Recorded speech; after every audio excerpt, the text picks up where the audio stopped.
Hér í Háskóla Íslands ég prófessor í hjúkrunarfræði og í þessari samtengdu stöðu á Landspítalanum og Háskólanum ég forstöðumaður fræðasviðs hjúkrunar langveikra.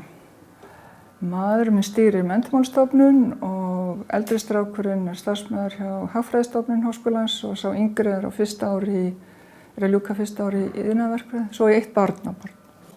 Þegar ég var í Menntaskólanum þá ætlaði ég mér alltaf að fara í verkfræði, efnaverkfræði, matvælaverkfræði.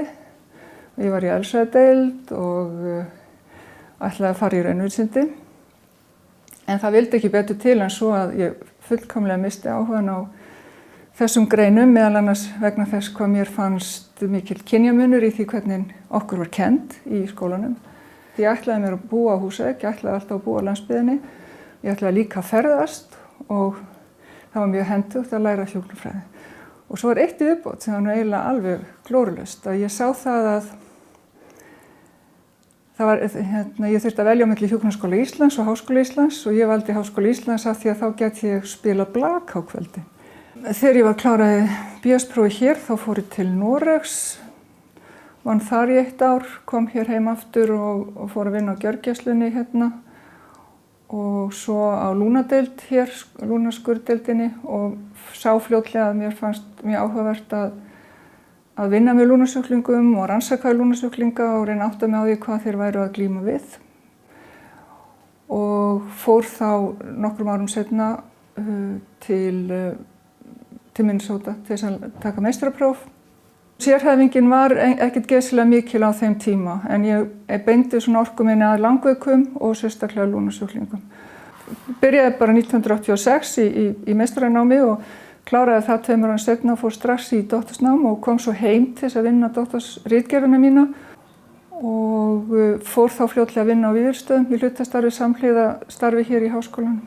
Ég var alveg ákveðin í því strax þegar ég byrjaði meistaranámi að ég ætlaði að rannsaka lúnasjúklinga og fann mér leið með það í gegnum mjög góðan leiðbeinanda sem ég fékk í Minnesota sem hét Margaret Newman og ég vann meistararitgerðina mína í Minnesota og var að skoða þá reynslu og líðan fólks sem var með langvinna lúnateppu.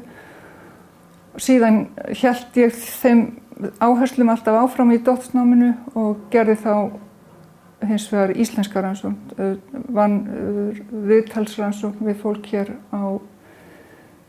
sem hafði legið inn á Vífilsstöðum. Hvar hægt að bæta, hvernig hægt að bæta líðan lúnasjúklinga.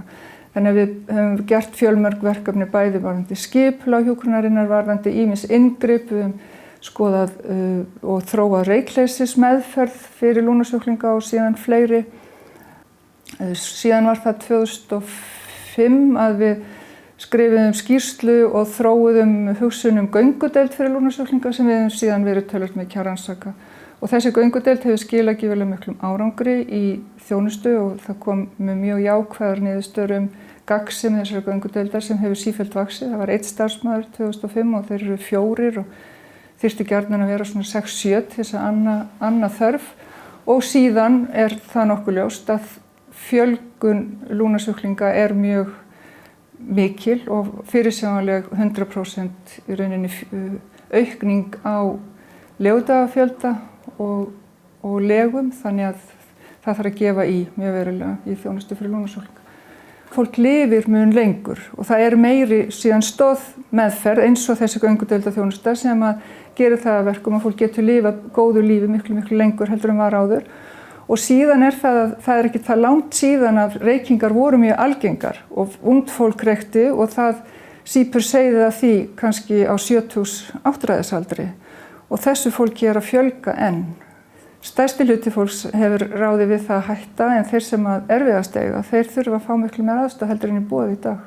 Það þarf meira til en viljan og fólki líður svo illa, það fær svo mikla sektarkennd og það svo mikil sjálfsásökun sem oft verður vegna þess hvernig við komum fram við fólk sem að gerir hluti eins og þetta að nota tóbak. Það sem mér finnst sem stendur núna skemmtilegast að gera það að fara í fjallgöngur og mér finnst það alveg rosalega gaman og ég reyni að gera það oftar en einu sinni í viku. Og ég hef alltaf verið mikið í íþróttum, ég hef alltaf verið í sundi og blaki og handbolta og frjálsum íþróttum og fyrir árum. Ég vil leggja mikla áherslu á að halda áfram þessum rannsóknum sem við höfum unnið með lungnasjúklingana og við erum með stóra rannsókn í gangi sem margstyrkt og við þurfum að geta komið á. En það eru sem sagt tauga- og lungnasjúklingar og miklu fleiri doktorsnemar. Það svo mikið að gera hér, það maður kemst ekki til að gera allt.